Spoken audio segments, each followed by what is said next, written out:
Hello, Tushar. Good morning. Yes, ma'am. Good morning. So, ma'am, we have with us architect Premendra Raj Mehta. He is the supervisor of our school. We also have Prakriti ma'am, who is also one of our mentors. So, we're just waiting for participants to join in, and then we can start. Sure.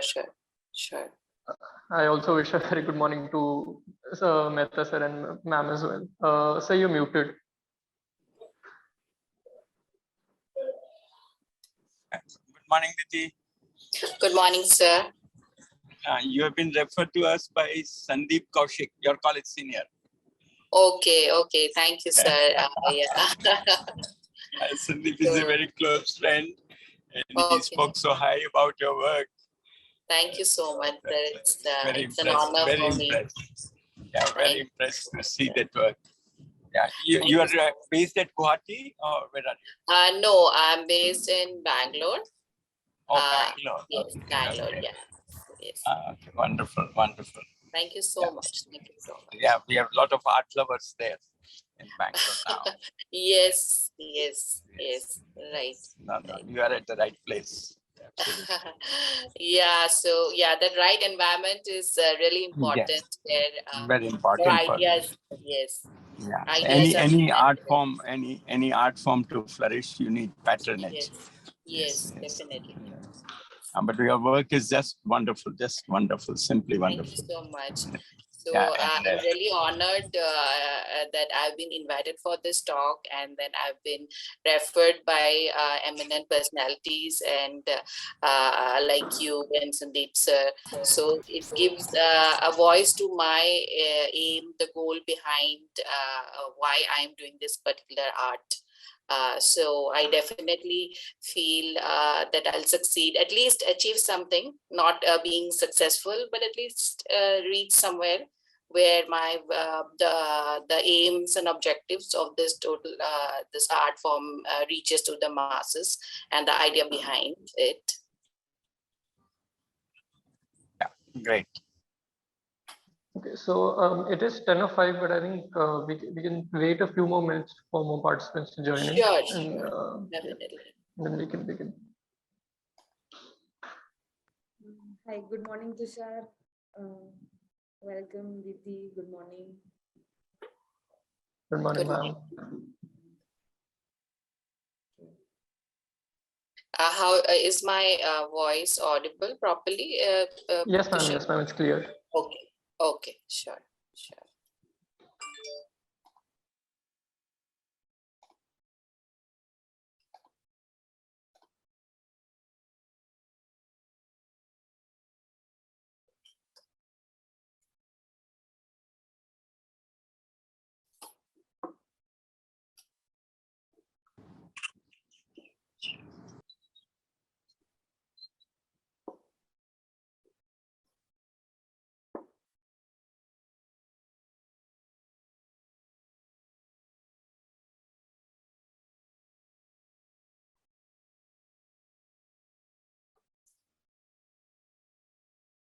So I'll be getting around 30 minutes, you were saying.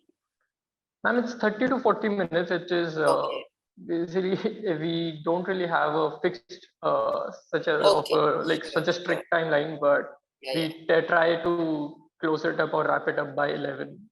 So so like a good 30-minute leaves a 10-minute discussion time at the end, which is good for us. Yeah, sure.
I think you're mute. Okay, so as I was saying that we also have Sandeep sir with us. I welcome him to the platform. Good morning, sir. Morning, morning.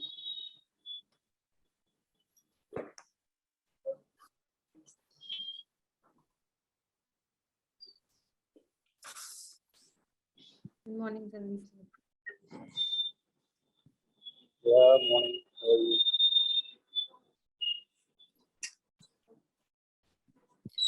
Good morning, Sandeep sir. I know we have not met probably because you are quite super senior, I think, from VNIT. Yes. Yeah. So when Tushar told me that you're a VNIT senior, so I had to accept the invitation for this talk. Thank you for accepting. But you're doing really good job. Thank you so much, sir. So yes, that is something which I feel, at least if somebody gets to know about the focus behind my artwork and I get a good platform where my aims and objectives are being heard of and people at least get to know a little bit more about what I do and what is the purpose behind. So that'll give a purpose. The whole purpose is being served out there, I think, what I'm doing. I got your YouTube connection, VNIT group only. Yes. Then I shared with Mr. P.R. Mehta. So he really liked it and then everything organized. Yeah, yes. You're based in Bangalore now? Yes, I'm based in Bangalore. Where did you do your master's from? From IIT Kharagpur. IIT Kharagpur. Yes. Okay, so I think it's 10:10, so I think we should begin with the webinar now, and hopefully the participants will join in slowly. So, very good morning to all. My name is Architect Tushar Mandal, and I am a teaching faculty at the Periyar School of Architecture, New Delhi. I welcome you all to the 23rd webinar in the Every Friday webinar series. And today's webinar will be discussing tactile art as a medium of expression, presented by architect Diti Baruah. So before introducing the speaker for today, I would like to honor the senior academicians and architects that we have with us today. We have architect Premendra Raj Mehta, who is the supervisor for our school, and he has also been the former president of the Council of Architecture. We have architect Prakriti Mehta, who is one of our mentors, along with architect Sandeep Kaushik. I welcome all three of you, sirs and ma'am. Mehta sir, if you could just speak a few words to give us motivation today.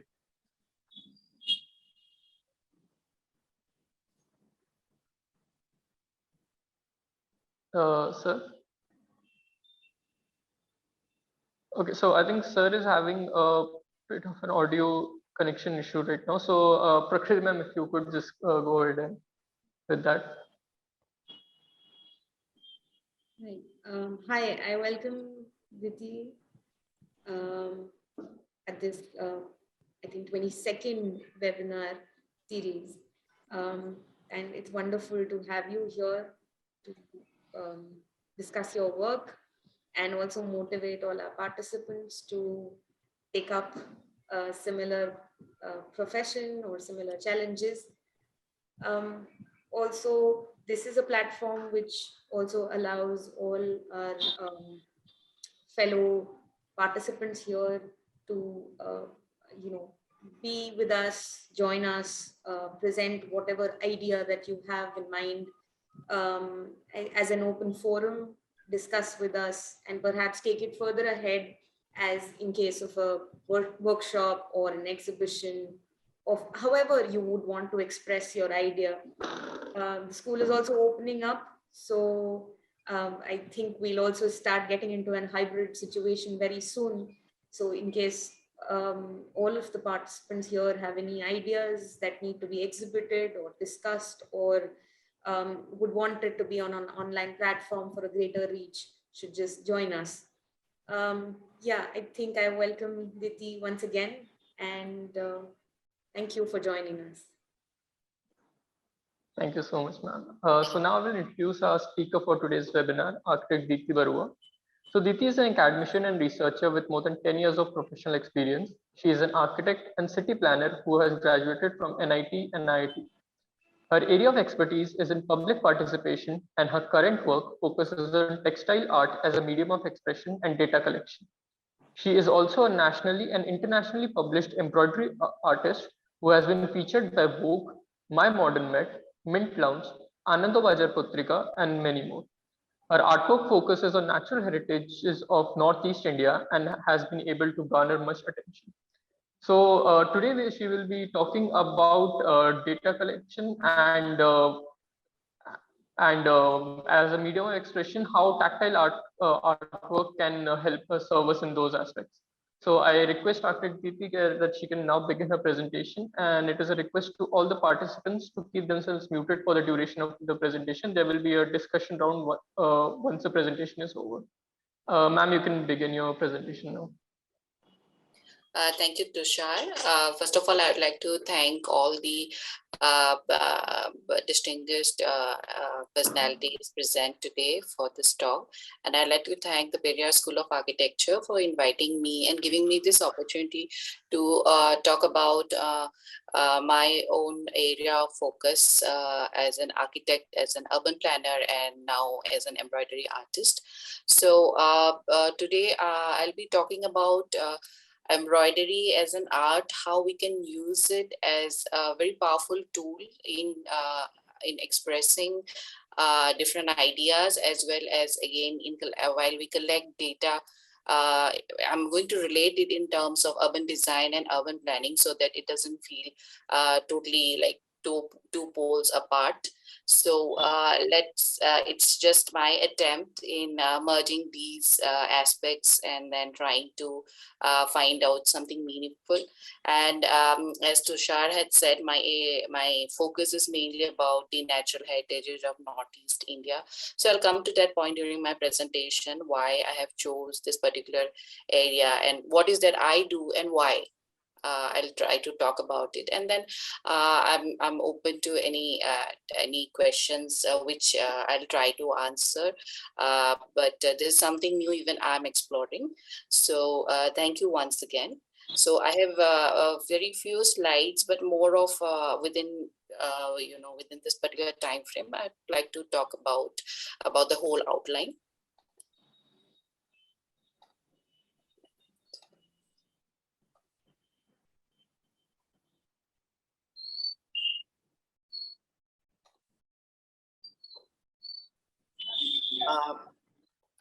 Is this screen visible, Tushar? Just yes, ma'am, it's visible, but it isn't like we can see the whole of your PowerPoint window. Yes, yes. Okay. Yes. Yes, ma'am, it is in slideshow mode now. Okay. Is it like completely? You can see the screen properly? Yes, ma'am. Okay.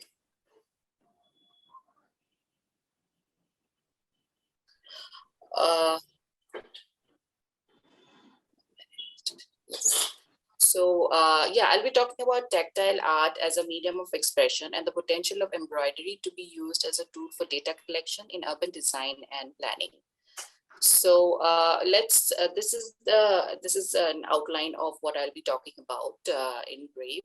So what exactly is art and what is craft? Because these are two terminologies when we always use together, arts and craft. So I'll just try to focus very briefly how art is being defined by different scholars and how craft is being defined, and then where do we stand where do we stand while defining both, and what is tactile art? How do we define tactile art? And then we'll come to embroidery is an art or a craft. So this is kind of a debate.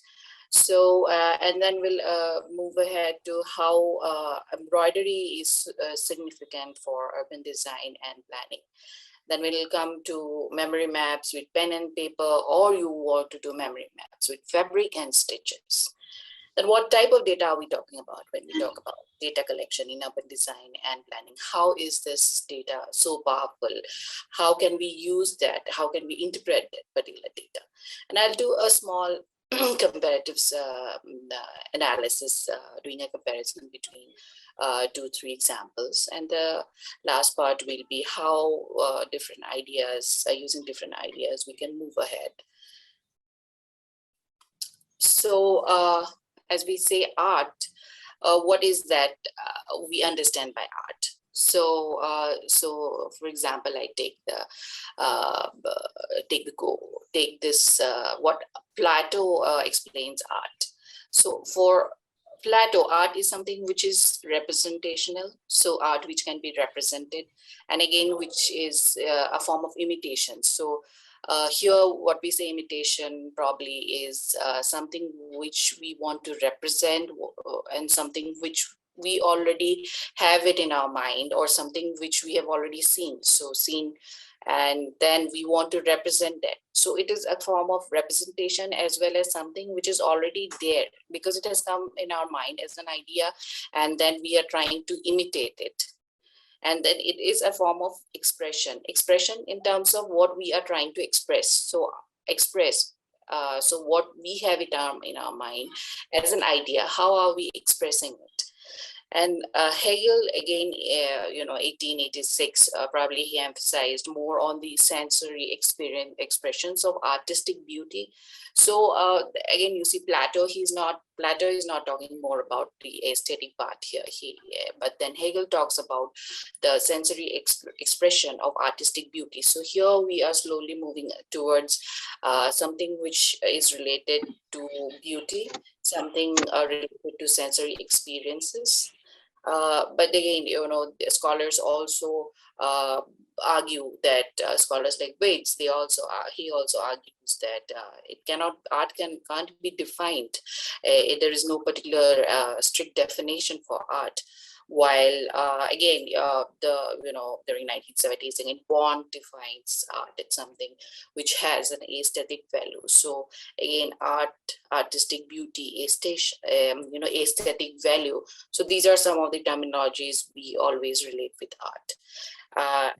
And this is one like Danto's definition. So these are some of the criteria being put forth, that there has to be a subject when we are defining any work of art. There has to be a particular style, and then there has to be some kind of a historical context. So and then this art should also engage the audience participation in filling what is missing. So art in those terms, is it something which is more of not as a monologue, but more of as a dialogue, where you create art, but then you also want the audience to be a part of it, where the audience can put together the pieces and understand in their own way. So here, why I feel it's important to understand art and craft, and then trying to relate it with embroidery, is some of these terminologies we use synonymously.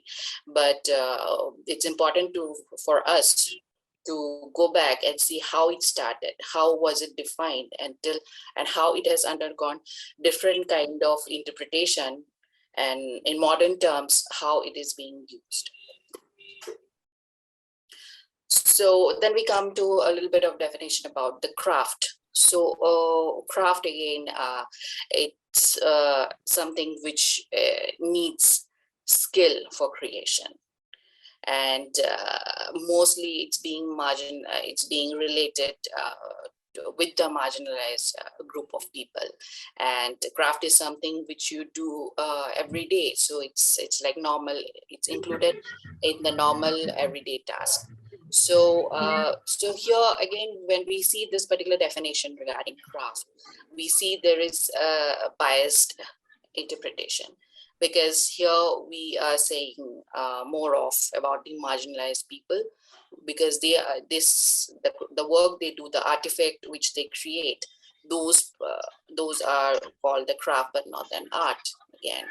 So after going through all the different scholarly interpretations, so we see that art has to be aesthetic, whereas the craft is not necessarily, it doesn't necessarily need to be something aesthetic. It can be non-aesthetic. And art is more of a perception mental perception, because as I said, as you can see previously, that art is something which is an expression, and the person as in the audience need to be a participant in interpreting that art. But then when we come to craft, the craft should be something which we see as something which is being created, and something needs to be physical. For example, like a pot. So the craft, it requires skill, it requires a craft person, and then again we see probably the marginalized group of people, they create it every day. So then again, art is highly regarded within the society, and craft being so much marginalized. And then we give more value to art than to craft, because craft is produced out of normal everyday tasks. Then let's come to tactile art. So what is tactile art? So tactile art is basically art objects which which you can interpret through physical contact, and you can understand the properties through the different sensory aspects. So it has to be, so here you see it has to be something which depends mostly on the sensor, and it has to be physically, you need to physically touch that particular artifact. So embroidery, then the debate comes whether embroidery is an art or a craft. So embroidery dates back to the ancient kingdom of ancient Turkey when it was first discovered. And even during that time, women used to create robes for the royal family. So that's how embroidery started. And then, embroidery, again, how we define here is mostly associated with women folk, because it's being defined as a household craft. So you don't need a particular mechanized skill to create embroidery art here. So so this particular definition is again something very something debatable. Again, when you say that embroidery is something you don't need a mechanized skill, so then can it be art? Because if we go back to my previous definition, then we say it needs skill. Craft is something which is created out of particular skill. But then again, when we come here, we say that you don't need any skills to create. So that means is embroidery an art? Right? That is a question which we keep on debating. So this is something to think about because you don't need any mechanized skills here when you are creating embroidery. So so embroidery is something which I feel is domesticated in terms of, because it relates more to the women folk, because they are the ones who create embroidery art. And these are some of these examples through images I'm trying to show. Here you can see women folk are there creating art with embroidery, and you see they have the child, the kids are being here. So that means they are doing a job, but then they are managing everything. They're managing the household, and plus, so here how we are representing. How is the representation here? So the representation is the women folk can manage these things. The women folk can do it whenever they are free, whenever they're playing with their kid. But then when you come to in today's world, you see textile art, you see all famous fashion designers. what this is the basis of what even they are doing, but the representation is something which matters out here. So this has here, you see it's being marginalized, right? So it has always been gendered. Why have we related it with women only? Whereas we see, if we see the chicken curry work from Lucknow, the men are the one who do it, who create all these very intricate designs. And then we have the same embroidery being done in Kashmir as well. So the reality probably must have been ignored, and that women can only do it, or women do it, but then we are going to ignore it. But then men can also, men are they are the, I think, the largest percentage of workforce who create all this embroidery work.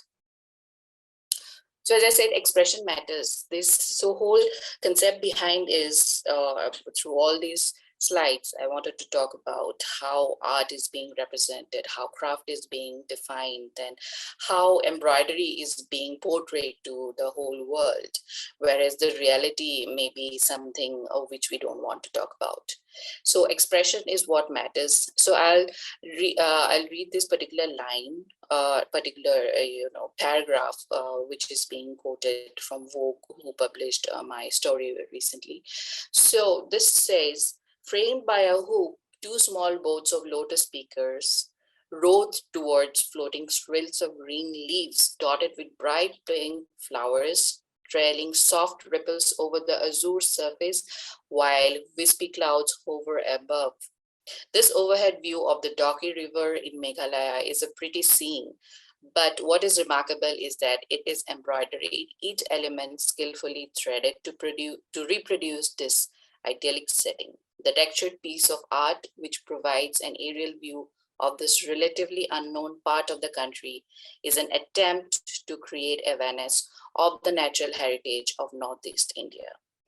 So this is very nicely written, very nicely expressed through words. So I'll show you what is being depicted through these words. So the image on the left is what is being talked about. So this is my art creation.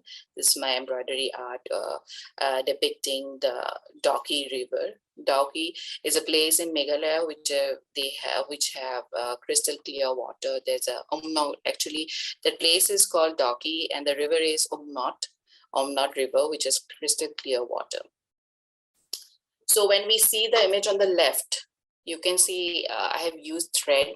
I have used, there's a fabric actually. There are two layers which I have used. This is the upper layer, which is a transparent plastic layer which I have used. And below it, if you see the blue color, this is another layer of fabric which I have embroidered using fabric and needle. And there are different types of embroidery styles. So if you talk about, here we are talking about style. If you remember the first initial slides which I showed, it talked about art. We had gone through a definition. We had gone through a number of definitions of art. Their art is being defined as something which should have style. So you see there are styles in embroidery. There are different embroidery styles, like French knot, satin style, French knot, then bullion. So there is a reference here which there is something which I am relating it to the definition of art here. So so here what you see is a crystal clear water. You have a boat, you have a person going through, there are flowers. So this is actually embroidery. And the image on the right, what you see, this is also embroidery. So when we are talking about embroidery, these two are actually the same thing. They are not different. But then if somebody wants to express through words what it is, so probably it will be flowers being stitched on a fabric. While if we go back and read what is being written out here, it's being expressed in a very, very nice way, where the words make us feel that we are physically present and we have actually seen this particular Dauki River in Meghalaya, right? So, so this is also art. This is also embroidery. Both of them are same, but representation, as I said, is something which matters here. Then coming to the urban design. Excuse yes, ma'am, sorry to interrupt. So I would have to restart the meeting due to technical issues. So if I request if the participants could just join in using the same link.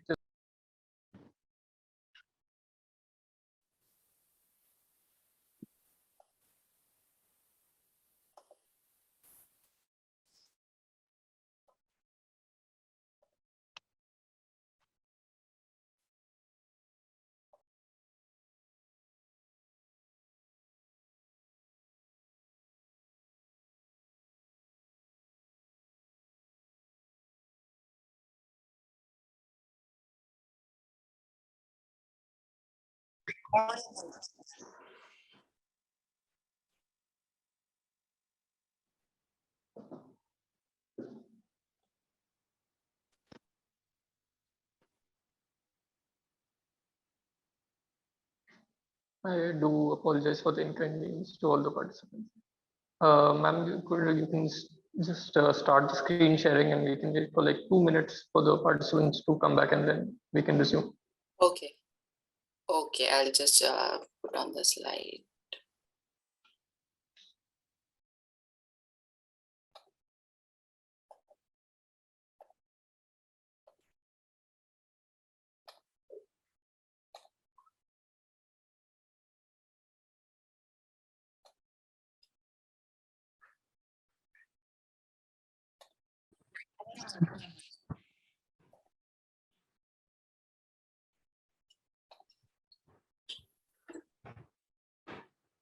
Can you see the screen, Tusha?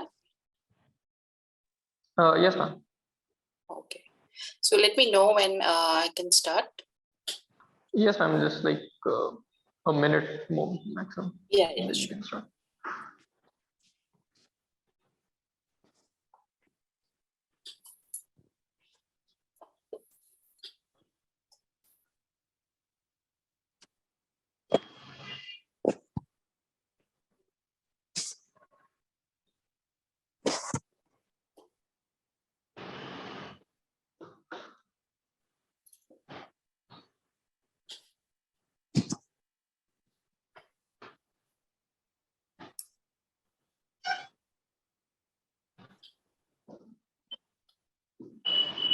Ma'am, I think we can continue. I do request the participants to keep themselves muted till the speaker is presenting. Thank you. Okay. Thank you, Tusha. So, yeah, so we'll, yes, so the previous slide, we talk about how they both look different, but then if we define, they both are the same. So let's talk a little bit about how embroidery is significant in urban design and planning context. So I remember, when I was teaching the urban design theory subject to my students. So the first task which we assign is to do a mental map. So they are supposed to sketch a map of the route which they take while coming from home to college. So it was very interesting how each of them represented their way from home to college, what they see. So it's very interesting. So these are not their examples, but yes, I have taken it from other source. But those sketches used to be something similar to what I'm showing here. So these we again refer to as mental map because what they perceive is being, they use pen and paper to draw, to interpret what is there in their mind, what is that they observe taking the route to college. So probably you can see there are these different roads. Both the first two sketches, there are roads, there are pathways, there are some landmarks, there are some vegetation. The same thing is basically what is being taught, is being described by Kevin Lynch in the book, The Image of the City. So he talks about the different urban design elements. They are the path, edge, district, landmark, and nodes. So these things you can see when they are sketching the mental map, right? So it's important here to know, we start from the basic, as I said. So the Image of the City by Kevin Lynch, the urban design. Remember these 5 elements, because the next slide is something which I think you will be able to relate. Okay, so this is something which you see here. These are the freehand drawn sketches, freehand drawn mental maps, and then the same thing is being computerized. This is a computational interpretation of the image of the city.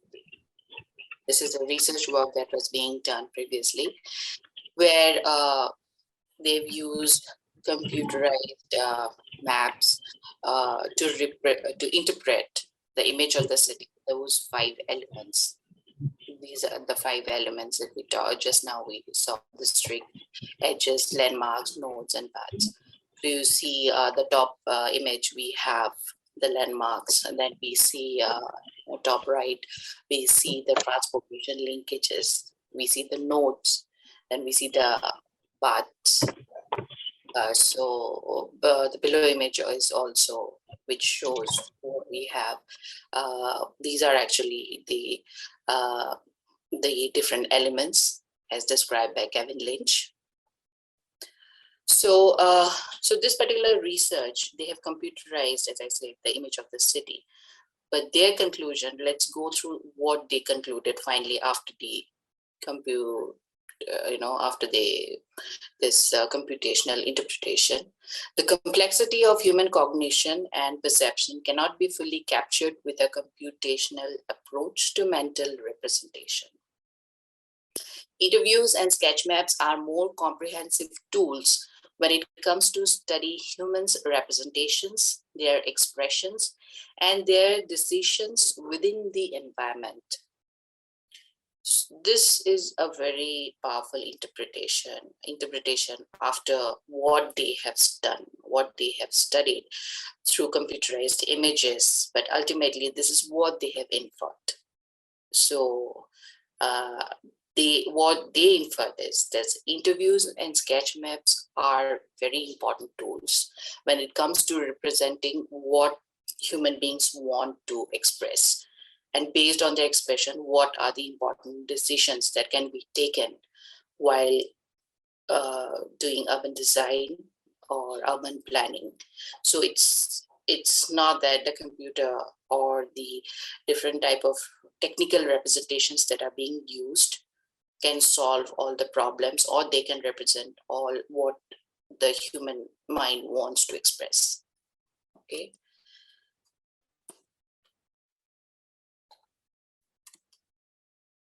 So this is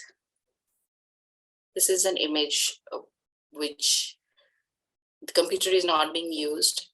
This is an image which image of this is also a sketch. Actually, this is a sketch being done using using needle and the thread. So Nakshikata is one of the oldest embroidery styles, which is very prominent here in India as well as in abroad as well.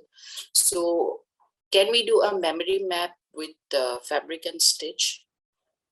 Can we go to some of these household, as we say, household crafts interpret, to collect data from the citizens.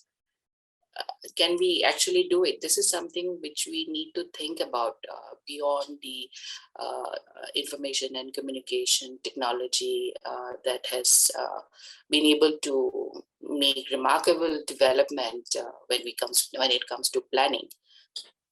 But are we able to actually capture the information in the way the human mind wants to represent or express? So this is what I have created. So these are two of my embroidery artwork where I have depicted the important natural heritages from Northeast India. So this is something which here we can we can express this as a tactile art.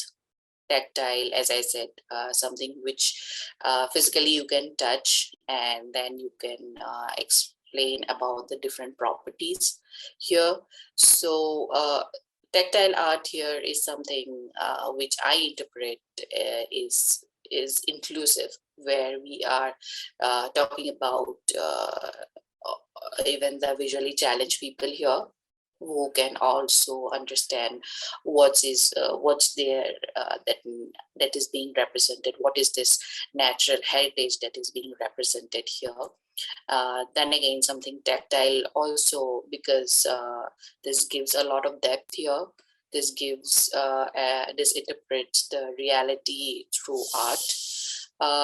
So this is a way of representation which looks interesting, which I feel. And so we'll just move ahead. But before that, I'll just speak about the image on the left. When we talk about the different urban design elements, defined by Kevin Lynch, we see some kind of those nodes here. We see some district. We see some edges here. We see some landmarks here. So it is. This is a representation done through fabric and needle and thread. But yeah. The question is it important? Like how much importance will be given to this particular representation when compared to the computational interpretation, which the research work which was published with the research work I was talking about, this research work I was talking about. This is much more weightage because they talk about ICT. They talk about technology, how technology, the advanced technology represented the different urban design elements. But it's the same out here as well. Why can't this be represented? Why can't this information being taken into consideration? I think there's a lot of potential in this. So, so as I said, this is what I had created. These are the ones which I had created. What is that I create? I create art where I merge the memory maps and the tactile art through embroidery. So memory maps, because the places which these are some of the places which I have created. The one on the right, this is the Dibor Bill, that's in Guwahati, Assam, my hometown in Northeast India. So this image on the right, this I have taken from memory map. This is a sketch, but then represented through needle and fabric and thread work.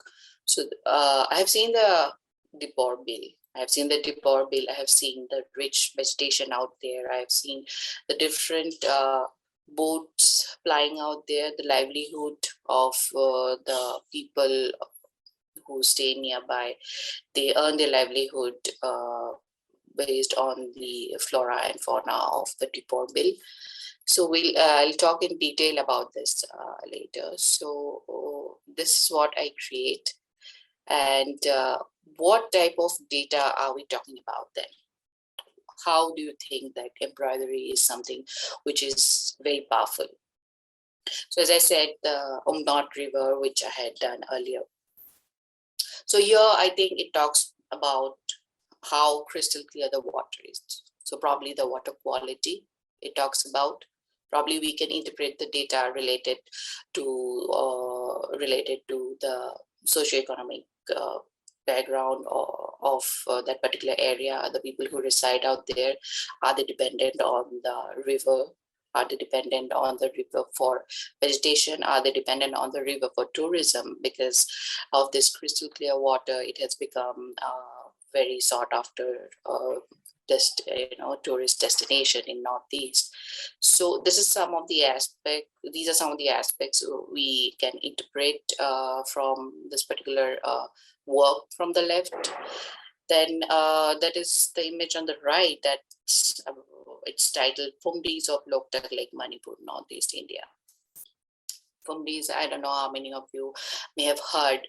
Phumdis are very unique land masses, which float actually. So the image on the right, the work which I had created, it gives the three-dimensional perspective, so that even we call it as again tactile art. So tactile art, where you are thinking about the inclusive aspect, where everyone can, through touch, they can also, the visually challenged, even they can understand what Phumdis are out here. So let's do a little bit of analysis through this simple example. So Phumdis of Loktak Lake are very unique because they are floating land masses. And actually, when we talk about Manipur and the Loktak Lake, we forget to mention that it is the Loktak Lake is actually a part of a national park. Probably many of you may have not heard. I know when you talk about Northeast India, I think Kaziranga is the only national park which is so famous. And then we have other national parks with unique features like the Kaibul Lamjao National Park. That is where the Loktak Lake is situated. And that is where you find the unique floating land masses called Phumdis. So to make you more aware, that's the world's only floating national park. The Kaibul Lamjao National Park, that's the only floating national park in the world. So it has rich flora and fauna. So through my art, that is something which I've tried to depict that the rich flora and fauna. You can see the rich vegetation, the dense vegetation. Then you can see the rowers. They are they are the local people who depend on the Loktak Lake for their livelihood. Maybe Loktak Lake is full of lotus flowers. So the lotus is one of the source of livelihood for them, and even the fish. They have a lot of fishing boats out there. But yes, so this is something which I can interpret from the work which I have created. So when people see this particular representation, that is something which is very interesting, I feel. It creates a sense of curiosity. Once you become curious, you want to probably explore more and find out more information. So that's one example. There is another example here when we, this is of Diporbil in Guwahati, Assam, Northeast India. So again, it's full of rich flora and fauna, and the local community, they earn their livelihood through fishing out there, through the different vegetations, locally available vegetations, which are maybe used as food as well. So and then the fishing boats are there. People do fishing and then earn their livelihood from there. So it provides, when we see this particular art form, it is attractive, and then it creates some kind of curiosity, and you get to know about the water quality also. There's a huge difference between the Doggy art which I did, because the water was clear, very transparent, whereas here you see the water quality, the color of the water is in contrast to what I did previously. So out of the, when we talk about this beautiful bill is actually a static water body, when bill is an Assamese term which we use there. So the bill actually. Anil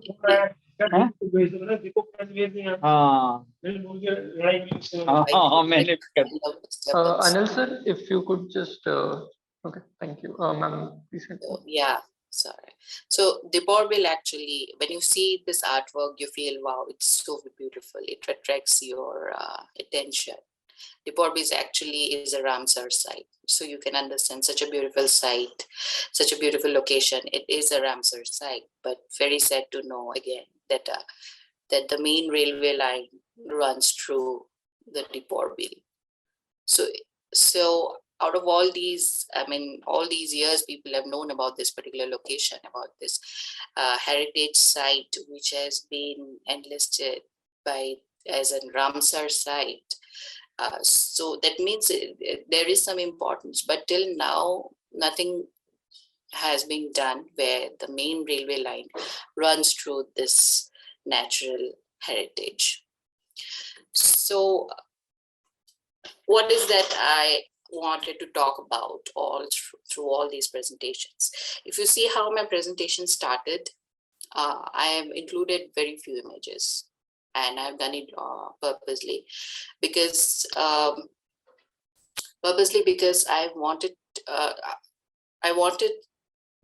you all to take a pause and think about what is that is being created through embroidery, and what is that we always see and still discard it. What is that when we see, when it is the same information which is being represented. It's the same information what is being represented, but I have represented in a very different way. I have used less images, because those images, probably whatever I'll be showing, you may have seen it.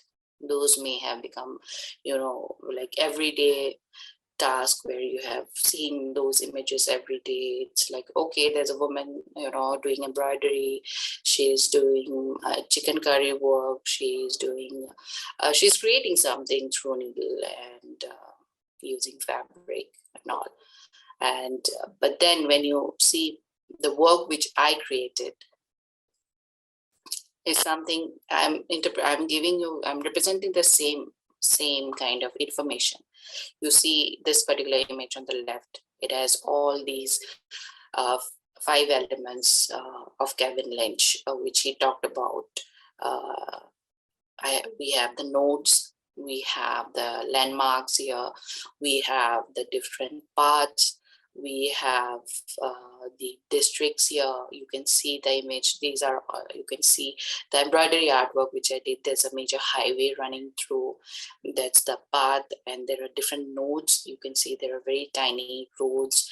The roads which are leading to the districts. You can see there are small white squares and rectangles. Those are the roof of the different the houses there in this particular area. So they're leading to the districts.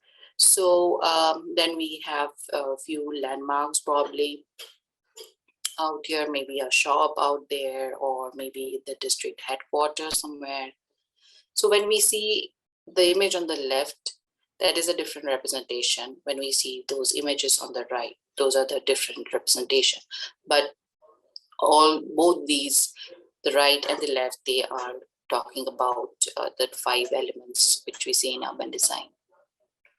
So yes, so this is something which I want to conclude here through all this that I tried to explain. Representation is something which matters a lot. Representation matters here because you have seen it's the same information. This particular slide, it's having the same information. Only the representations are different. So how are you collecting the data? Are you collecting the data through how. You are going there as a, for the primary survey. What I suggest out here is, why don't we involve the women folk? Why don't we involve the people from that particular locality, particular neighborhood, particular community, to be a part of whole planning, for urban planning. When we are doing the urban planning, can we make them a part of it? Because technology is something which everybody may not be comfortable with in expressing their ideas. And again, research, as you have seen, have already spoken about, computational interpretation may not be able to represent the ideas being expressed by the human mind. So can we use some of these everyday tasks to represent some of these human expressions? Like, can we use this type of techniques and allow the people to create their own mental maps, to create their own memory sketches, and then how do we digitize those, and how do we interpret, and how do we make them a part of our whole data analysis, and then represent in the correct way. So then we need to ask again these questions. Does participation matter? I think participation matters. This is because you are doing it for the people, you're doing it for the citizens. And then when you make citizens a part of the whole planning process, they get a sense of belongingness, they get a sense of ownership. So this is what we actually strive to achieve when we are doing planning in the right terms.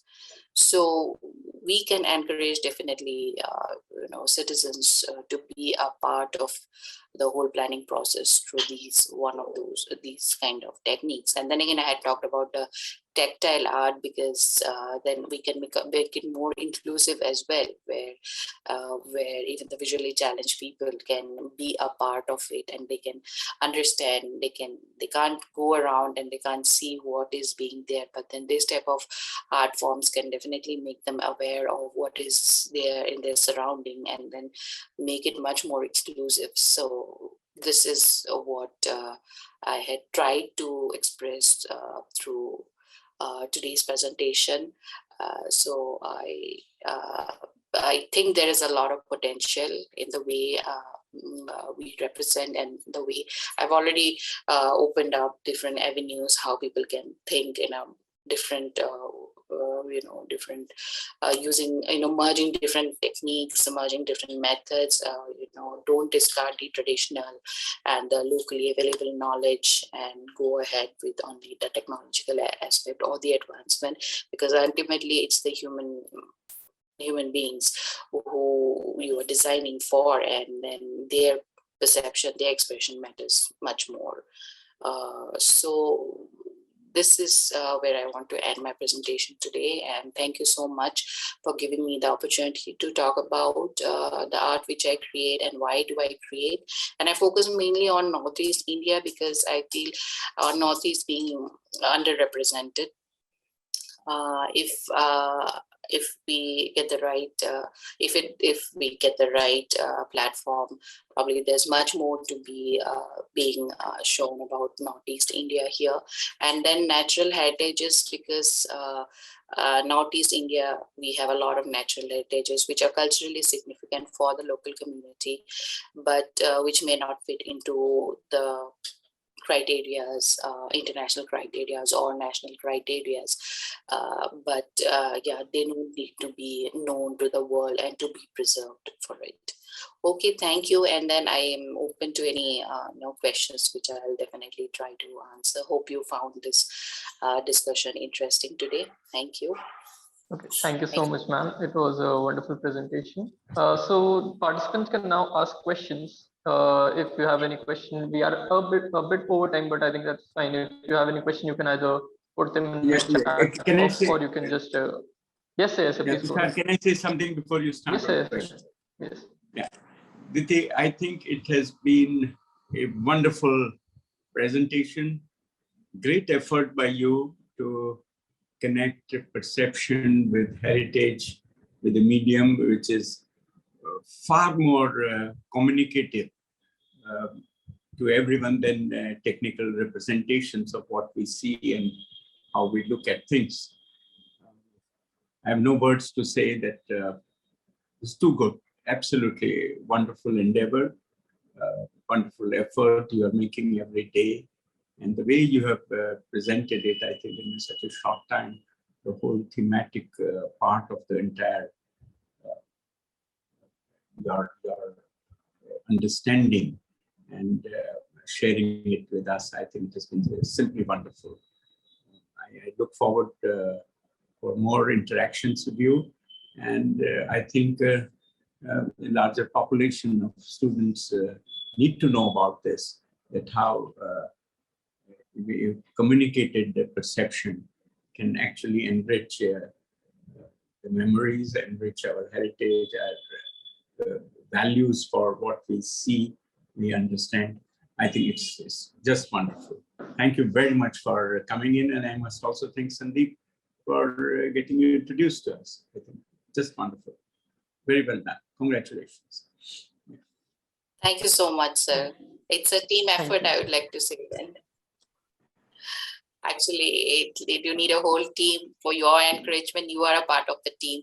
For Sandeep sir being introducing me to such an amazing group of people here, and then to Peri Art School for giving this opportunity, and then to Tushar to being the person who is managing everything and putting things together. So you definitely need a team to move ahead, sir. Thank you so much, sir.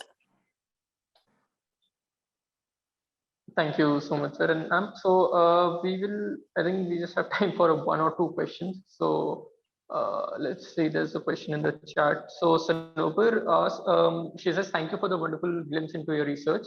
You draw an interesting relationship between craft, domesticity, and gender. I wonder whether it is the craft of embroidery that is inherently gendered, or if it is the nature of space where labor is being performed that gives it the characteristic. Ma'am, if you could just. Yeah, so this is a question I think I probably, so probably she is trying to say, I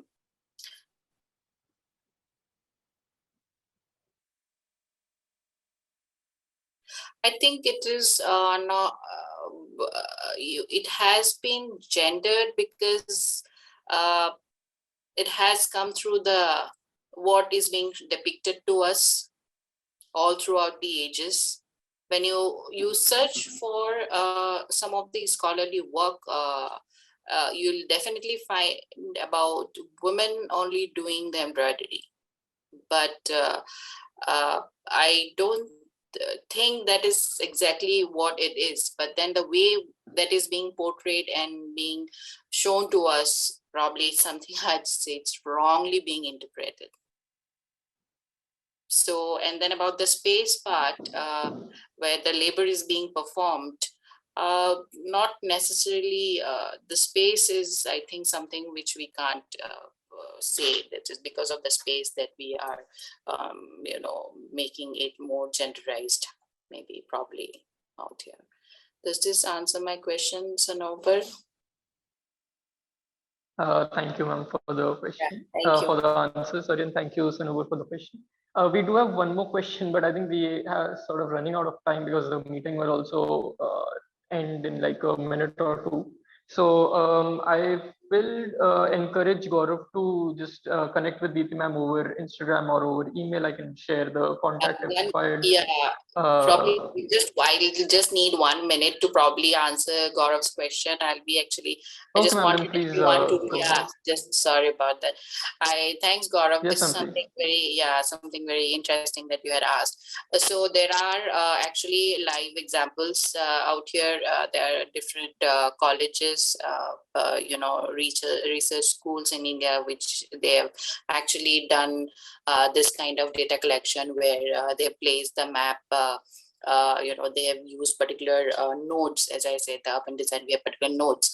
So they have actually people who've been there, surveyors, who've been there with a fabric, a framed fabric, and they've been there for many days, where they have asked each passerby, men, women, different age group, to be there, stitch, create the memory map. At least if they can stitch one, just one node or one any of the representation, maybe a flower, what does that mean to them, maybe a house, maybe a single line, but what does that mean to them? But they have been a part of this.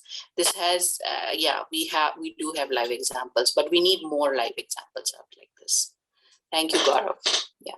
Okay, thank you so much, ma'am, for the answer. So I think with this, we can bring the webinar to a close. I thank Diti ma'am for a wonderful presentation, and also all the participants for making time for us today. So thank you, and please have a good day. Thank you. Thank you. Thank you, everyone. Have a good day. Thank you so much.